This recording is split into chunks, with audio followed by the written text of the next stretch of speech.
Among the lost civilizations known only to historians, many can be found in the vast wildlands of Central Asia.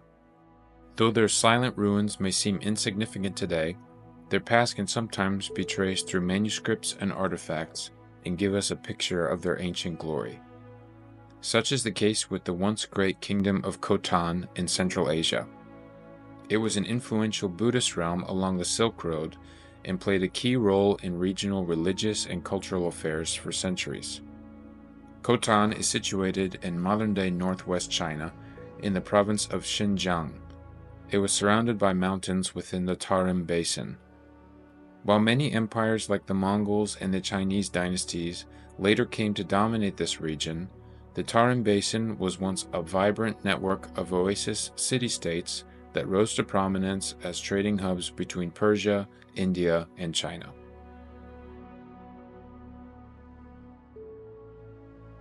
Khotan was a prosperous kingdom within this region from the 3rd century BC to the 11th century AD. It was built on an oasis before the vast Taklamakan Desert and was established first by the Saka people, who were closely related to the Scythian nomads of the steppe. These Eastern Iranian peoples also settled the neighboring cities of Kashgar and Yarkand, which in addition to Khotanese culture, developed alongside Persian, Tibetan, Chinese, and Indian influences. This is evidenced by the variety of archaeological finds that have been found in Khotan from the point that it was first excavated by Sir Oriel Stein under the sponsorship of British India.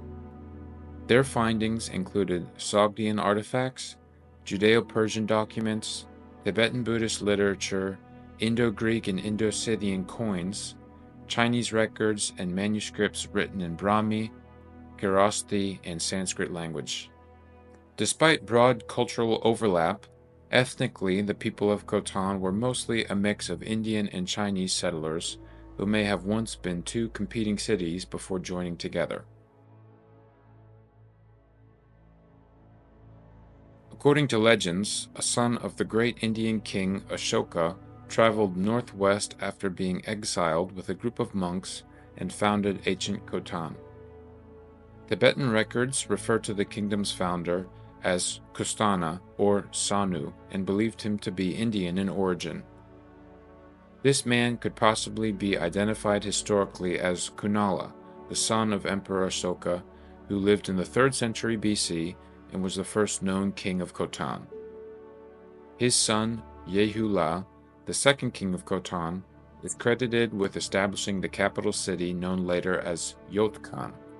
Though decimated by looting and centuries in the desert, it was clear to archaeologists that Yotkan served as the political and cultural heart of the kingdom. The remains of grand monasteries and stupas were found throughout the site, reflecting the ancient Buddhist heritage of the city. This is confirmed in the records wherein the 3rd king of Khotan, Sambhava, constructed a monastery at Karma, the first in the country.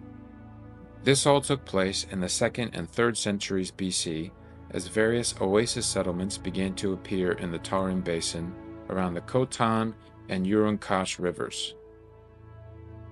These two great rivers flowed down from the Kunlun Mountains and provided green oasis plants and timber out of the Taklamakan Desert. The Han Dynasty from mainland China began to expand westward at this time and recorded some of the interactions with these blossoming city-states, including the city they referred to as Yutian, known today as Khotan.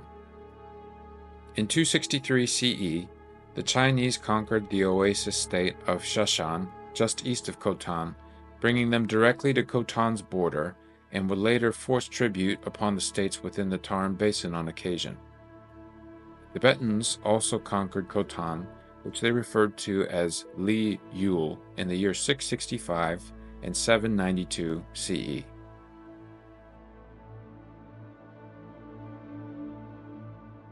Initially, Khotan rose to prominence independently as a trading hub and producer of silk, camels, and nephrite jade, which was highly valued by the Chinese.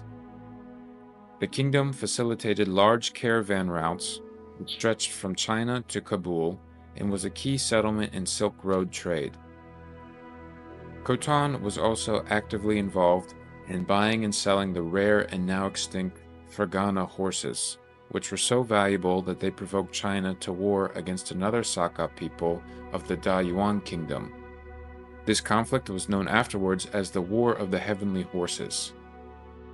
By the 6th century CE, Khotan had become the center of Silk Road production in the Tarim Basin and was the leading silk-producing city outside of China.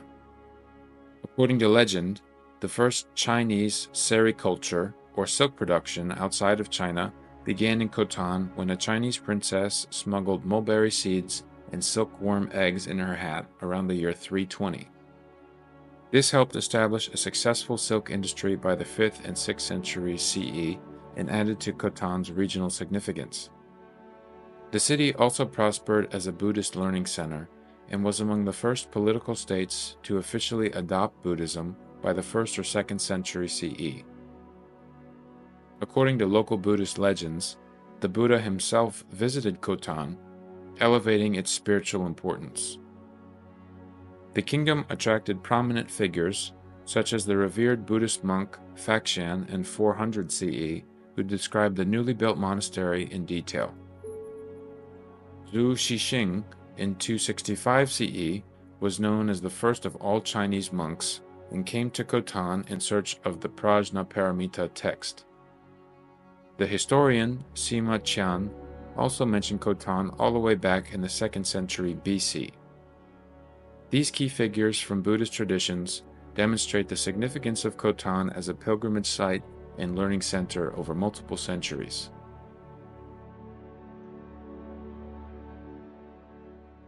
In fact, the kings of Khotan were often patrons of Buddhism, and with the help of Buddhist monks, created a scholarly environment that produced manuscripts which are still preserved today. Despite allegiance to the teachings of the Buddha, differences of understanding in his teachings sparked religious tension and political maneuvers from time to time. The most significant of these was the broad-scale adaptation of Mahayana Buddhism from Hinayana Buddhism, a distinction which can be summarized as the emphasis of attaining Buddhahood to help all beings, the Mahayana path, and the focus on individual liberation through enlightenment, known as the Hinayana or Theravada path. For much of its history, beginning in late antiquity, Khotan was predominantly Mahayana Buddhist, although earlier, in the 270s AD, Zhu Xixing noted several conflicts with the more numerous and powerful Hinayanist monks, who were supported at that time by the king of Khotan. However, in the late 3rd century AD, Mahasangika monks arrived from India and quickly built 16 new Mahayana monasteries. The king himself, a Hinayanist, only built one monastery during this time. This contributed to a rapid transition from Hinayana Buddhism to Mahayana Buddhism in Khotan, and by the early 4th century, 2 Mahayanist monks from Khotan were already active in China. By 400 CE, Faxian, the Chinese monk, had confirmed Mahayana dominance in his report of the country. This change would align Khotan more with the Tibetan Buddhists that would later come to their region and contribute to their acceptance of Mahayana teachers.